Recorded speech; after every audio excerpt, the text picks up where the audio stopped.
Demam berdarah telah menjadi penyakit endemik di Indonesia sejak tahun 1968.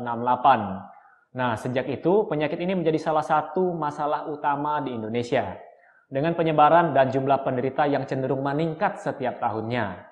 Jadi sepanjang 2017 diketahui ada sekitar 59.000 kasus demam berdarah di seluruh Indonesia, dengan lebih dari 400 kasus diantaranya berakhir dengan kematian. Karena jumlah penduduk yang juga banyak, jadi di sini ada Provinsi Jawa Tengah dan Jawa Timur menyumbang kasus demam berdarah atau DBD terbanyak untuk tahun 2017, yaitu lebih dari 7.000 kasus di masing-masing provinsi. Nah, itu tadi adalah data dari tahun 2017. Lalu apa saja tanda dan gejala klinis dari penyakit demam berdarah ini? Nah, yang pertama dari gejala klinis, biasanya pasien akan menderita demam tinggi 2-7 hari yang tidak khas, jadi tidak tahu penyebabnya apa, tiba-tiba panas, ya, bisa suhunya mencapai lebih dari 40 derajat Celcius, dan disertai gejala-gejala seperti sakit kepala, mual muntah, kemudian nyeri sendi, nyeri otot, jadi badan semua rasanya sakit semua, lelah, nafsu makan hilang, ya. Kemudian ada juga nyeri di pada belakang mata. Nah, itu tadi adalah gejala yang dirasakan oleh pasien. Lalu terdapat manifestasi perdarahan. Jadi manifestasi perdarahan ini kita bisa tes dengan uji tourniquet atau uji bendung, ya. Uji bendungnya positif. Kemudian terdapat teki atau bintik-bintik merah di bawah kulit. Kemudian pada beberapa pasien juga mengalami perdarahan pada mukosa, kemudian epistaksis atau mimisan. Kemudian bisa juga mereka mengalami muntah darah, ya, atau hematemesis dan melena, muntah darah dan BAB-nya ada darah. Seperti itu. Kemudian saat diraba juga ada pembesaran hati. Kemudian yang terakhir adalah shock, di mana nadi mulai cepat, lemah, dan bahkan sampai tidak teraba. Nah, jika jatuh ke dalam kondisi shock seperti ini, tungkai juga terasa dingin, ya. Jadi ketika Anda pegang kedua tangan dan kedua kaki terasa dingin, dan pada saat tes capillary refill itu akan melambat. Cara tesnya di ujung jari, ya. Ketika ditekan harusnya cepat balik warna merahnya. Tapi ketika sudah jatuh ke dalam kondisi shock, capillary refill ini akan memanjang lebih dari 2 detik. Kemudian kita masuk ke pemeriksaan laboratorium. Siapa di sini yang pernah kena demam berdarah? Nah, pasti ketika Anda masuk ke rumah sakit atau Anda bertemu dengan dokter, dokter akan memeriksakan darah Anda ke lab, ya. Tujuannya adalah untuk melihat apakah trombosit Anda turun. Nah, ketika trombosit Anda turun di bawah 100.000, itu disebut dengan trombositopenia. Dan bahayanya apa? Trombosit ini merupakan salah satu faktor dari pembekuan darah. Ketika turun, otomatis pembekuan darah Anda akan terganggu. Dan jika masuk ke dalam tahap seperti ini, diagnosis demam berdarah sudah bisa ditegakkan. Jadi ada gejala klinis tadi dan ada ada tanda-tanda dari laboratorium tadi.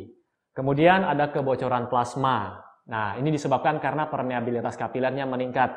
Jadi saya ibaratkan pembuluh darah kita atau kapiler kita itu seperti selang, tapi selang ini bocor gitu. Jadi airnya keluar dari samping, ya.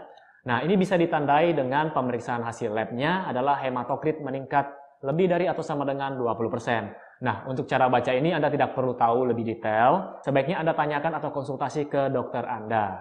Nah, itu tadi adalah pemeriksaan laboratorium untuk penyakit demam berdarah, di mana terjadi trombositopenia, di mana hasil pengukurannya adalah di bawah 100.000 per mikroliter, dan juga hematokrit lebih dari atau sama dengan 20%. Nah, derajat penyakit demam berdarah ini dibagi menjadi 4. Derajat yang pertama adalah demam disertai dengan gejala tidak khas, dan satu-satunya manifestasi perdarahan adalah uji bendung positif.